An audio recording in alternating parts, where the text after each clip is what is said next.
నమస్తే, welcome to our channel. నేను మీ Ram. Balayya versus megastar Chiranjeevi అనేది గతంలో మనం ఎన్నో సందర్భాల్లో వింటూ వచ్చాం. ఆ ఫ్యామిలీకి ఈ ఫ్యామిలీకి ఎక్కడ వచ్చిన క్లాషెస్ ఉన్నాయి, ఈగో క్లాషెస్ అని చాలా మంది మాట్లాడతారు. లేదు ప్రొఫెషనల్లీ వాళ్ళకి కొంచెం ఏదో ఒక చిన్న గ్యాప్ ఉందని కొంతమంది మాట్లాడారు. లేదు మేము స్నేహితులు ఏంటో ఆన్ స్టేజ్ బాలయ్య చిరు ఇద్దరు మాట్లాడుకుంటూ ఉండేవారు. కాకపోతే నిన్న అసెంబ్లీ సమావేశంలో భాగంగా బాలకృష్ణ గారు ఒక సందర్భం గురించి ప్రస్తావిస్తూ చిరంజీవి గారిని అవమానపరిచేలా మాట్లాడారని చాలా మంది భావిస్తున్నారు. దీనికి ఒక పత్రిక కూడా అఫీషియల్లీ చిరంజీవి గారు తన అభిప్రాయాన్ని తెలియజేసి పత్రికా ప్రకటన కూడా చేశారు. అయితే బాలకృష్ణ గారు ఇలా మాట్లాడడానికి సంబంధించి మనతో వివరించడానికి అసలు ఎందుకు సభా మర్యాదను పాటించుకోవడం, బాలకృష్ణ గారి బిహేవియర్ ఎందుకు ఈ విధంగా ఆయన ఎప్పుడు కాంట్రవర్షియల్గా మాట్లాడుతున్నప్పుడు, బట్ ఎస్పెషల్లీ నిన్న చిరంజీవి గారికి సంబంధించి ఎందుకు మాట్లాడాల్సి వచ్చింది అంశం గురించి మనతో మాట్లాడడానికి సినీ మరియు రాజకీయ విశ్లేషకులు రాష్ట్ర విజ్ఞాన్ గారు ఉన్నారు. ఆయనతో మాట్లాడదాం. నమస్తే అన్న. సో బాలయ్య నిన్న అసలు చాలా అంటే అంత కాంట్రవర్షియల్గా మాట్లాడడాన్ని అసలు మీరు ఎలా చూస్తున్నారు? ఫస్ట్ ఆఫ్ ఆల్ బాలకృష్ణ గారు అంటే ఆ బ్లడ్ వేరు, ఆ బ్రీడ్ వేరు. ఏంటి ఆ బ్లడ్ బ్రీడ్? Cinema, right? సినిమాకి సంబంధించిన ఒక మహానాయకుడి బ్లడ్ అది.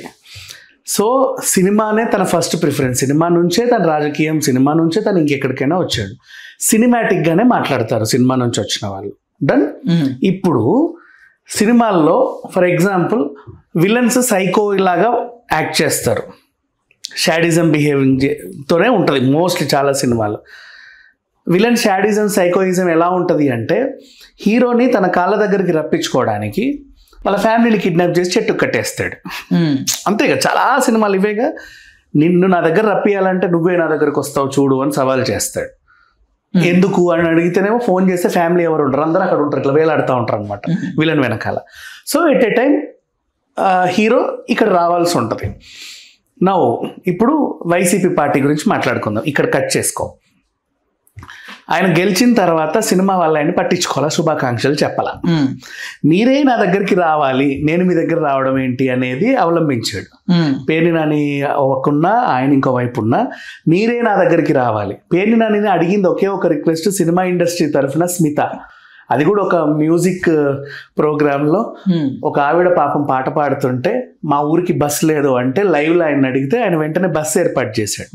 ఆయన అడిగిన సినిమా కంప్లీట్ ఇండస్ట్రీ తరఫున ఆయనకు రిక్వెస్ట్ ఉంది, అది ఒక్కటే.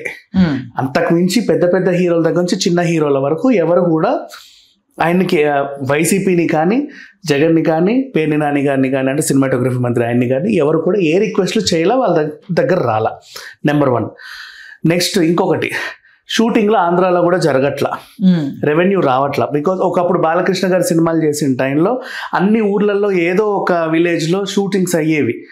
అప్పుడు ఆ లాడ్జ్లన్నీ కూడా సినిమా వాళ్ళ కోసమే కట్టారు తెలుసా. నువ్వు ఈ పాలకొల్లో లేకపోతే భీమవరం అటో ఇటో వెళ్తుంటే 4-5 లాడ్జ్లు ఉంటాయి బస్ స్టాండ్ ఎదురుగా. అక్కడికి వెళ్తే చెప్తారు, వేణుమాధవ్ గారు వచ్చినప్పుడు ఇక్కడే ఉండేవారు, అలీ గారు వస్తే మా ఊరికి వస్తే ఇక్కడే ఉండేవారు, బ్రహ్మానందం గారు వస్తే ఇక్కడే ఉండేవారు, ఇలా చెప్పుకుంటూ గడిపేవారు. ఆ డైరెక్టర్ వస్తే ఇక్కడే ఉండేవారు. అలా లాడ్జ్లు పెద్ద రూమ్లే ఉండవు, ఒక 6-7 రూమ్లో ఉంటాయి అంతే చిన్నగా. పాతకాలపు లాడ్జీలు ఇప్పటికే ఉన్నాయి, ఇప్పుడే ఓయోలు అయిపోయాయి అంతేగాని అట్లా ఉండేవి. సినిమా వాళ్ళే వచ్చి బాగా రెవెన్యూ జనరేట్ అయ్యేది. ఒక ఊరికి సినిమా స్టార్లు వచ్చారంటే పలానా హోటల్లో ఉన్నారంటే ఆ ఊరంతా ఆ రోజు సందడి సందడి సందడి. ఎవరెవరి లంచ్ క్యారేజీలు వచ్చేవి, సార్ అటు రండి ఇటు రండి, మాది ఓపెనింగ్ ఉంది ఇటు రండి అని పిలుచుకునేవాళ్ళు. సరదాగా ఏదన్నా ఆడిటోరియంకి పిలిచి వాళ్ళకి సన్మానం చేసి పంపేవాళ్ళు. అట్లా సినిమాని బేస్ చేసుకొని కొన్ని రకరకాల రెవెన్యూలు జనరేట్ అయ్యేవి. అది ఇప్పుడు లేదు. నెక్స్ట్ థియేటర్స్ లో జరిగే బిజినెస్ కూడా బుక్ మై షో ఇక్కడ నుంచి రన్ చేస్తుంది బిగ్ ట్రీ ఎంటర్టైన్మెంట్ మన నాగార్జున సర్కిల్ దగ్గర. అక్కడ టికెట్ అమ్మిన ట్యాక్స్ మీరు తెలంగాణ గవర్నమెంట్కే కడుతున్నారు. నెక్స్ట్ స్టూడియోలు ఇక్కడే ఉన్నాయి, అన్ని మెయిన్ టీవీ ఛానల్స్ ఇక్కడే ఉన్నాయి, టీవీ సీరియల్ గట్రా అట్లాంటివన్నీ ఇప్పుడు ఆంధ్రాకి వెళ్తున్నాయి కానీ మోస్ట్లీ అన్నీ ఇక్కడే. డబ్బింగ్, రికార్డింగ్ థియేటర్స్ అన్నీ కూడా ఇక్కడే, యూనియన్ ఆఫీసులన్నీ కూడా ఇక్కడే. సో వీళ్ళు రెంట్స్ కానీ రెవెన్యూలు కానీ ట్యాక్సెస్ కానీ తెలంగాణ గవర్నమెంట్కి కడుతున్నారు. ఆంధ్రాకి సినిమా తరఫున ఒరిగింది ఏమీ లేదు. ఇట్లాంటి ఒక సిచ్యువేషన్ వచ్చినప్పుడు, ఆంధ్రాలో సినీ సంక్షోభం ఏర్పడినప్పుడు ఇక సినిమా వాళ్ళు ఇక్కడ బతకలేరా అనే సిచ్యువేషన్లో కరోనా వచ్చింది. కరోనా వచ్చినప్పుడు ఏమైంది, సినిమాకి సంబంధించి ఇంకెవరు మిగిలారయ్యా అంటే థియేటర్ ఓనర్స్, ఎగ్జిబిటర్లు, డిస్ట్రిబ్యూటర్లు, ఆయా నిర్మాతలు. మీ ఇంకా నడపలేమనుకున్నారు. ఎందుకంటే 50-50 ఆక్యుపెన్సీ. 50-50 ఆక్యుపెన్సీ ఉన్నా కూడా సరే పోనీలేని మామ నడిపించారు కొన్నాళ్ళు అలా అలా అలా అలా. ఆ టైంలోనే అఖండ రిలీజ్ అయింది. ఏ టైంలో కూడా చెప్తా. నవ్వు అట్లాంటి సినీ సంక్షోభం ఉన్నప్పుడు సినిమాని డెవలప్ చేయాల్సిన బాధ్యత గవర్నమెంట్ మీద ఉన్నప్పుడు అక్కడికి స్టూడియోలు తీసుకురావాలి, సినిమా వాళ్ళని నిజంగా వెనక్కి రప్పించాలి. కలకల్లాడే టైంలో జగన్ ఏం చేశాడంటే ఎప్పుడో తవ్వకాల్లో బయటపడ్డ ఒక లంకెబింద లాంటి ఒక జీవోని పాస్ చేసి సినిమా టికెట్ రేట్లన్నీ తగ్గించేశాడు. 5 రూపాయలకి 10 రూపాయలకి. ఊడ్చేవాడి ఖర్చులు కూడా రాక థియేటర్స్ మూసేసుకున్నారు. ఇంకా ఏపీ అనే ప్రదేశంలో సినిమాకి సంబంధించి ఏ ఆనవాళ్ళు ఉండవు. ఇంకా థియేటర్లు మూతపడితే పెళ్లి మండపాలు అవుతాయి. ఏమైనా షాపింగ్ కాంప్లెక్స్ అయినా పెళ్లి మండపాలు. ఎందుకు అలా అవుతాయి అంటే థియేటర్స్వి పాత ఏసీ సిస్టమ్లు. ఇప్పుడు అంటే మన ఇంట్లో విండో ఏసీ ఇప్పుడు పెట్టుకుంటే నెలకు 4,000 బిల్లు వస్తుంది నువ్వు ఎంత సర్వీసింగ్ చేయించినా. దాని బదులు ఈ ఏసీలు వాడుకుంటాం, పాతవే కదా, అవి వాడరు. ఆ ఫ్యాన్లు, ఆ సౌండ్ సిస్టమ్ ఇప్పుడున్న టెక్నాలజీకి బాగా డెవలప్ అయింది. సో అందరు మల్టీప్లెక్స్కి వెళ్ళి సినిమా చూడాలనుకుంటారు కానీ సింగిల్ స్క్రీన్ థియేటర్స్కి రాడు. వీళ్ళు పాపం దాన్ని రెనోవేట్ చేయించుకోవాలంటే కొన్ని కోట్లు ఖర్చు అవుతాయి. ఆ పెట్టిన కోట్లు ఇప్పుడు పెట్టుబడి పెడితే మళ్ళీ వస్తాయో రావో తెలియదు.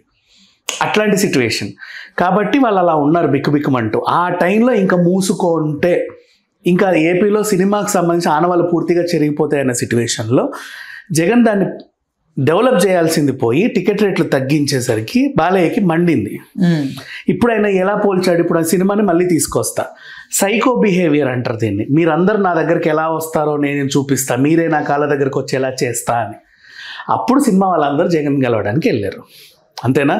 ఇక్కడ ఏంటంటే ఈ సమావేశానికి ముందు ఒక ఆయన మాట్లాడుతూ పలానా మనిషి వెళ్తేనే మాకు ఇన్ని పనులు అయ్యాయి అన్నాడు కదా. దానికి బాలయ్య చెప్పింది ఏంటంటే అది కాదు, ఒక సైకో లాంటి ఆలోచన చేశాడు కాబట్టి ఖచ్చితంగా రావాల్సి వచ్చింది ఎవరైనా సరే. ఆయన రప్పించుకున్నాడు, మనం వెళ్ళి సాధించింది కాదు అక్కడ. ఆయన చేస్తాడు, మీరందరు కాళ్ళ దగ్గరకు వస్తే అప్పుడు సంతకం పెట్టి పునరుద్ధరిస్తా అన్న మైండ్ ఆల్రెడీ సైకో తెలివితేటల్లాగా ఉన్నాయి కాబట్టి మీ అందరిని రప్పించుకోగలిగాడు. అక్కడ ఎవరు వెళ్ళినా సరే వెళ్ళిన వాళ్ళ గొప్పతనం ఏం లేదు, ఆయన రప్పించుకోగలిగాడు అందరినీ. అలా రప్పించుకోగలిగినప్పుడు వచ్చిన తర్వాత సిచ్యువేషన్ ఇలా మారింది. ఎవడెళ్ళాడు, ఎవడు ఏం చేయలేడు, కాదు కదా, కాంటెక్స్ట్ వేరు కదా. కాంటెక్స్ట్ అదే, మీకు అర్థమైన తీరు వేరు, మీరు చూసిన విధానం వేరు, మీరు విన్న విధానం వేరు. కాంటెక్స్ట్ ఇదే. ఇప్పుడు ఆయన మాట్లాడింది బాలయ్య సైకో అని చెప్పి కాసేపు అన్నాడు, తర్వాత అనర్గళంగా మాట్లాడలేదు కాబట్టి ఎవడికి నచ్చినట్టు వాడు వేసేసుకున్నాడు బాలయ్య గారి మాటల్ని. నెక్స్ట్ ఎవడెళ్ళాడు దాని అర్థం ఏంటంటే ఆయన పిలిపించుకున్నాడు, వీళ్ళు వెళ్ళింది కాదు గొప్పదనము అనేది ఆయన మెయిన్ చెప్పిన తీరు. యాక్చువల్గా జరిగింది అది. నెక్స్ట్ దానికి మళ్ళీ వైసీపీ వాళ్ళు కొంతమంది ఏమన్నారు అంటే తెలుసో తెలియక వీళ్ళే విరుక్కుంటారు అప్పుడప్పుడు. ఒకప్పుడు గతంలో ఇదే బాలయ్య సైకో అని అంటున్నావు, అసలు నువ్వే సైకో, నీ మెంటల్ కండిషనే బాలేదు అని చెప్పేసి హాస్పిటల్లో సర్టిఫికేట్ వచ్చింది. ఆ సర్టిఫికేట్ కూడా ఎందుకు వచ్చిందంటే అది నీ మంచికే వచ్చింది. అప్పుడు వైఎస్ఆర్ గారు ప్రభుత్వంలో ఉన్నారు ముఖ్యమంత్రిగా. ఆ టైంలో మీ ఇంట్లో కాల్పులు జరిగాయి, నీ వల్ల ఒక ప్రొడ్యూసర్ గాయపడ్డాడు. ఆ కేసుని వస్తే పురంధరేశ్వరి గారో ఇంకెవరో వచ్చి వైఎస్ఆర్ గారిని అడిగితే ఆయన కేసు నుంచి నిన్ను తప్పించడానికి ఆ మెంటల్ సర్టిఫికేట్ని ఓకే చేశారు, మానసిక సిచ్యువేషన్ సరిగా లేక ఏదో జరిగింది అని. అలా బయటపడగలిగావు, కానీ లేకపోతే నువ్వు బయటపడేవాడివి కాదు. నీకు ఆ రోజు అంత ఫేవర్ చేశాడు ఆయన కొడుకును పట్టుకొని నువ్వు సైకో అంటావా అని వాళ్ళు అన్నారు. ఇక్కడ తెలుసో తెలియక వీళ్ళే మళ్ళీ ఇరుక్కున్నారు. ఎంత నువ్వు ముఖ్యమంత్రి అయితే మాత్రం ఎవరో నేరం చేసి నీ దగ్గరకు వస్తే నువ్వు వాళ్ళ మాటలు వీళ్ళ మాటలు విని నువ్వు తప్పించేస్తావా కేసు నుంచి? అది కూడా రాజ్యాంగ విరుద్ధమే కదా. తెలిసి తెలియక వాళ్ళు కూడా అన్నారు. ఇంకొకటి, ఇప్పుడు అసెంబ్లీలోనే ఆయన ఎందుకు అలా మాట్లాడాడు? అసెంబ్లీలో మాటలు నువ్వు బయట పబ్లిక్ ప్లాట్ఫామ్స్లో మాట్లాడితే మనోభావాలు హర్ట్ అయ్యి ఇంకేవేవో కేసులు వేసుకోవచ్చు. పబ్లిక్ ప్లాట్ఫామ్స్లో మాట్లాడితే లైక్ పోసాని కృష్ణమురళి మాట్లాడినట్టు. అసెంబ్లీలో నువ్వు డైరెక్ట్ ఫ్యామిలీని అటాక్ చేసినా నీ మీద కేసు వేయడానికి లేదు, కోర్టు యాక్సెప్ట్ చేయదు. అది చట్టసభల్లో జరిగే ఇలాంటి విషయానికి కోర్టులో నువ్వు వేయలేవు. నువ్వు పరువు నష్ట దావా వేసినా అది నిలవదు. అందుకే గతంలో కూడా చాలా మంది ఏం చేశారంటే ఎక్కడెక్కడో వాగాల్సిన వాగుడులన్నీ డైరెక్ట్ అటాచ్ చేసి అసెంబ్లీలో అన్నారు ఫ్యామిలీని ఉద్దేశించి, దానికి ఎలాంటి ఉండవని. బాలయ్య కూడా ఆయన లోపల ఉన్నది అసెంబ్లీ వేదిక మీదే కక్కాడు. అప్పటికప్పుడు ఒక సిచ్యువేషన్ ఏదో రాంగ్గా వినబడుతుంటే ఇమీడియట్గా దాన్ని స్పందించాక ఏదో రాంగ్ వినబడితే మాట్లాడానండి, అయిపోయింది నా పని అనే కూర్చున్నాడు. సరే, ఓకే. ఇంకో డౌట్ ఏంటంటే, మీరు అంటున్న దాని ప్రకారం రమ్మని దగ్గర మీరు అనుకుంటున్నారేమో, అక్కడ జరుగుతున్న దాని ప్రకారం అందరూ వింటున్న దాని ప్రకారం అందరికి అర్థమవుతుంది, అందరికి పోర్ట్రే అవుతున్న విధానం. ఓకే, ఆ విధానం ఏంటో చెప్తాను నేను ఇప్పుడు. సో బాలకృష్ణ గారు ప్రధానంగా మాట్లాడడానికి ఏంటంటే, ఇక్కడ 3 స్టెప్పులు దగ్గర వీళ్ళకి అవమానం జరిగింది, ఎవరైతే వెళ్ళారో జగన్మోహన్ రెడ్డి గారి దగ్గరికి. అయితే వెళ్తున్న క్రమంలో ఒకటి వెహికల్స్ బయటపెట్టి నడవడం అనేది ఒక మిస్టేక్. అయితే 10 మందిని వీళ్ళు ఆహ్వానించిన తర్వాత జగన్మోహన్ రెడ్డి గారు వస్తారని వీళ్ళు వెయిట్ చేస్తుండగా పేరు నాని గారు వచ్చో లేకపోతే పోసాని కృష్ణమురళి గారు వచ్చో పోసాని కృష్ణమురళి గారు వచ్చి, సార్ జగన్మోహన్ రెడ్డి గారు కలవరంట, పేరు నాని గారిని కలిసి మాట్లాడుకొని వెళ్ళమన్నారు అనేసరికి చిరంజీవి గారు అప్పుడు అదేంటది మీరు రమ్మంటే మేము వచ్చాం కానీ ఇంతమందిని తీసుకొని చార్టర్డ్ ఫ్లైట్ వేసుకొని మీరు ఎలా చెప్తారు, ఆయన ఎందుకు రాడు అని గట్టిగా ప్రశ్నిస్తే చిరంజీవి గారు అప్పుడు జగన్మోహన్ రెడ్డి గారు వచ్చారంట. సో దీన్ని తిరస్కరించి బాలయ్య మాట్లాడాడు అనేది మెయిన్ ప్రధానంగా బయటకు ఏదున్నా కూడా మళ్ళీ ఆ సన్నివేశంలో అసలు ఈ క్యారెక్టర్స్ అన్నింటినీ ఉద్దేశించి మాట్లాడడం కూడా వేస్టే. అసలు విషయం ఏంటంటే, మీరు వెళ్ళలేదు, ఆయన మిమ్మల్ని రప్పించుకున్నాడు అనేది ఈయన కాంటెస్ట్. ఇది ఒక సైకిక్ బిహేవియర్. సినిమాలో విలన్ ఎలాగైతే యాక్ట్ చేస్తాడో సైకోలాగా, ఇతను కూడా అలాగే యాక్ట్ చేసి సినిమాని ఇబ్బంది పెట్టి మీరందరూ ఆయన కాళ్ళ దగ్గరకు వచ్చేలా చేశాడు. అప్పటికి 2-3 విడతల్లో మిమ్మల్ని కలవాలా, మీరు వచ్చిన వెంటనే నేను తెచ్చుకొని రండి కూర్చోండి మీకోసం ఎదురు చూస్తున్నాను కూడా చెప్పాలా. 2-3 ఇబ్బందులు పెట్టి తర్వాత మిమ్మల్ని కలిశాడు. మీరు ఆ ఇబ్బందులు ఎదుర్కొన్నా ఖచ్చితంగా కలవాలని అక్కడ రాసి పెట్టుంది కాబట్టి కలిశారు. ఏంది ఇంత దూరం వస్తే రావా అని చెప్పి తలుపులు దాన్ని నువ్వు వచ్చావనుకో, టికెట్ రేట్లు అట్లాగే ఉంటాయి, సినిమా ఇబ్బందులు అలాగే ఉంటాయి, మళ్ళీ మీరే వెళ్ళాలి, ఎన్నిసార్లన్నా మీరే వెళ్ళాలి, ఎందుకంటే ఆయన మిమ్మల్ని పిలిపించుకున్నాడు. ఆ పిలిపించుకున్న విధానం సైకో బిహేవియర్ అని ఉద్దేశం. అంతేగాని చిరంజీవి గారు ఇనిషియేట్ తీసుకొని చిరంజీవి గారే ఇండస్ట్రీ పెద్దగా అందరూ మాట్లాడుకుంటున్నారు బాలయ్యని కాదని, ఎక్కడున్నా కూడా చిరంజీవి గారే ముందు పెద్ద మనుషులు నిలబడుతున్నారని, అక్కడ కూడా చిరంజీవి గారి పై చేయి ఉండబట్టే అక్కడ ఆ సభ అంత బాగా జరిగి అందరికీ మేలు జరిగింది, ఇంక్లూడింగ్ వీరసింహారెడ్డికైనా వాల్తేరు వీరయ్యకైనా అని అందరికి అర్థమవుతుంది. కాబట్టి నన్ను ఎందుకు సెకండరీగా పెట్టుకున్నారు, నేను అసలు జగనే నా అభిమాని కదా అనే ఉద్దేశంతో ఏమన్నా ఆయన ఎవడేమనలేదు అంత ఆలోచన కూడా జరగలేదు అక్కడ. మీరు విశ్లేషించుకుంటే ఇంత ఆలోచనలు వస్తున్నాయి కదా. అక్కడ జరిగింది బాలయ్యది ఎప్పుడైనా సరే ఆలోచనతో ఉండదు, ఆవేశంగానే ఉంటది. బాగా గమనించండి, గతం నుంచి ఇప్పటి వరకు ప్రస్తుతం వరకు అక్కడ కూడా ఒక ఆయన లేచి ఇలా ఇలా ఇలా ఇలా అని మాట్లాడితే లేదా అది కాదు అసలు అదే ఏం తెలిసి మాట్లాడుతున్నారు, ఇదే జరిగింది ఇది అని చెప్పి మళ్ళీ కూర్చున్నాడు అంతే. దాని మళ్ళీ డిస్కషన్ కూడా పోర్ట్రే చేయాల. దాన్ని ఇంతమంది డిబేట్లు పెట్టి ఇట్లుండొచ్చేమో అట్లుండొచ్చేమో అసలు అప్పుడు ఆ రోజు మార్నింగ్ ఇది అవుతుందని ఆయనకు తెలియదు. అయిన వెంటనే నిమిషం కూడా ఆలోచించకుండా ఆయన లోపల ఉన్నది పెట్టేశాడు. దీంట్లో ఆలోచించాల్సింది కూడా ఏం లేదు కదా. చిరంజీవి గారు ఒక లేఖ రాశారు బహిరంగ. తర్వాత ఏం జరిగింది, ఆయన ఏదో బహిరంగ లేఖ రాసుకుంటే ఆయన పర్సనల్ తనకేమనిపించిందో అని చెప్పుకున్నాడు. జరిగింది ఇది, ఆయన పిలిచాడు కాబట్టి మేము వెళ్ళాము. అక్కడే చిరంజీవి గారికి అర్థమైంది ఏంటి, ఆయన పిలిచాడు కాబట్టే మేము వెళ్ళాము. బాలయ్య గారి కాంటెస్ట్ ఏంటి, అది పిలుపు కాదు, మిమ్మల్ని ఖచ్చితంగా ఆయన దగ్గరికి రప్పించుకునే ఒక సైకో బిహేవియర్ అని ఈయన ఉద్దేశం. ఇంతే. కానీ జగన్మోహన్ రెడ్డి గారు ఎంత ప్రతిపక్ష హోదాలో 11 సీట్లకు పరిమితమైన చట్టసభలో మాట్లాడుతూ సైకో గాడు అని సంబోధించడం, బాలయ్య బాబు గారు ఓకే ఆయన ఎంత బులతత్వం ఉన్నా యాజ్ ఏ ప్రజానాయకుడిగా, ఒక గౌరవ శాసనసభ్యుడిగా, ఒక ఎస్టాబ్లిష్డ్ హీరోగా, పెద్ద కుటుంబం నుంచి తరతరాలుగా బాధ్యతను మోస్తున్న వ్యక్తిగా బాలయ్య గారు అలా మాట్లాడడం ఎలా? Psycho it's a medical term word, it's not a booth. Psychic behaviour ఏంటంటే తనే నెగ్గాలి, అందరూ తన దగ్గరికి రావాలి, నేనే నేను ఇబ్బంది పెట్టాలి, నీ వల్ల నాకు ఇబ్బంది ఉండకూడదు, ఓకేనా, తన సాటిస్ఫాక్షన్ కోసం ఏమైనా చేయగలిగే వ్యక్తులని సైకిక్ బిహేవియర్ అంటే ఇట్స్ ఎ మెడికల్ టర్మ్స్లో వాడే ఒక పదం. సైకో అనేది బూతు కాదు, అది చట్టసభల్లో వాడినా ఎక్కడ వాడినా కూడా ఇట్స్ నాట్ ఏ బూతు. అది క్లారిటీగా పెట్టుకోండి. ఇప్పుడు ఎవరే పిచ్చోడా అంటావు, పిచ్చోడా అనేది తిట్టు, ఓకేనా, వాడు మానసిక రోగి.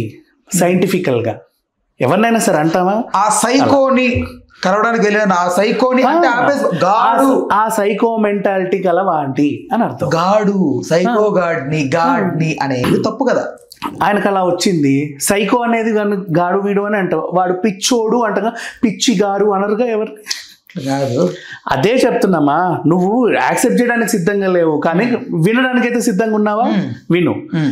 పిచ్చోడు అంటావా, పిచ్చిగారు అంటావా, పిచ్చోడని అంటాం. సైకో గారు అనలా, సైకో గాడు. ఇది ఇప్పుడు చెప్పు, నీకేం అర్థమైంది? అంటే ఓకే, బట్ అది నార్మల్ గా అనడానికి, నార్మల్ పర్సన్ అనడానికి ఒక నార్మల్ పర్సన్ అంటే సైకో బిహేవియర్ ఉన్నవాడిని నార్మల్ పర్సన్ అంటే ఎవరినైనా సరే అట్లాగే మాట్లాడతారు కదా. అంటే ఇప్పుడు ఆ బిహేవియర్ ఒక పెద్ద మనిషికి ఉంటే పెద్ద మనిషి సైకో గారు అంటావు, ఎవడన్నా నార్మల్ అరే ఆ పిచ్చోడు సైకో గాడు అంటావా? చెప్పు. ఒక రాజుకి సైకో బిహేవియర్ ఉంటే రాజుగారు సైకో గారు అని, ఒక సైనికుడికి సైకో బిహేవియర్ ఉంటే ఆడు సైకో గాడు అంటావా? Psycho is psycho. ఆ మెంటాలిటీ ఎవరికి పదానికి ఇచ్చే విలువ అలాగే ఉంటుంది అంతే. దొంగగారు అంటావా, దొంగోడు అంటావా? దొంగోడే అంతే. ఓవరాల్ గా అయితే బాలయ్య గారు మాట్లాడడంలో ఏం తప్పలేదు అంటారు. ఆయన తప్పు ఉంటే ఫస్ట్ బాలయ్య మాట్లాడు, అది ఇది తప్పు అంటే ఫస్ట్ బాలయ్య మాట్లాడు. ఓకే, ఆయన మాట్లాడిన దాంట్లో తప్పు ఉండదు. అయితే ఇక్కడ నాకున్న డౌట్ ఏంటంటే, నాతో పాటు చాలా మందికి ఉంది, పవన్ కళ్యాణ్ గారు సభకి రాని రోజే బాలకృష్ణ గారు చిరంజీవి గారిని ఇలా అవమానించడం ఏంటి?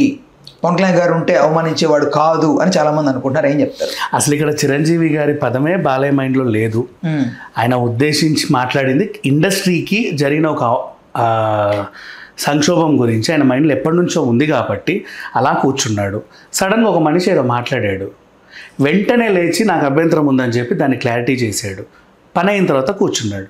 అంతేగాని నేను ఇప్పుడు ఏదో మాట్లాడబోతున్నాను, ఏం మాట్లాడే దాంట్లో ఇంతమంది క్యారెక్టర్స్ ఉంటాయి, ఈ క్యారెక్టర్స్కి సంబంధించిన బ్లడ్ రిలేషన్లో లేకపోతే అభిమానులో ఇంకెవరైనా ఇక్కడ ఉంటే వాళ్ళు హర్ట్ అవుతారేమో, నేను వాళ్ళకి హర్ట్ అవ్వకుండా ఎలా మాట్లాడాలి అని ఏమీ ఆలోచించాలా. ఈ పక్కన ఎవడున్నాడు, ఈ పక్కన ఎవరున్నారు, వెనకాల ఎవరున్నారు అని కూడా చూసుకోవాలా. వాడు వీడు అనే ఆయన నోటికి ఏదొస్తుంది మాట్లాడేసాడు. అక్కడ మనుషులు ఉన్నా ఆయన అలాగే మాట్లాడతాడు, మనుషులు లేకుండా ఆయన అలాగే మాట్లాడతాడు. లోపల ఏది ఉంటే అదే చెప్తాడు. అదే బాలయ్య అంతే. ఒకరు ఉన్నంత మాత్రాన ఇక్కడ ఒరిగేదేం లేదు, ఆ పదాలకి మార్పు ఉండదు. ఎవరు లేకుండా ఆ పదాల్లో మార్పే ఉండదు. అటు ఇటు చూసి వాళ్ళు ఉన్నారా వీళ్ళు ఉన్నారా, ఎవరుంటే ఏం మాట్లాడాలని ఆలోచించే తత్వం కూడా ఆయనకి ఏదనిపిస్తే చెప్తాడు. హలో, తెలుగు రాజ్యం ఛానల్ చూస్తున్నారా? సామాజిక రాజకీయ జీవన చిత్రణే తెలుగు రాజ్యం. అతిశయోక్తులు అసత్యాలు ఉండవు. రాజకీయ కోణం కాదు, ప్రజా కోణమే కొలబద్ద. తెలుగు రాజ్యం వీక్షణ మీ ఉత్తమ అభిరుచికి నిదర్శనం.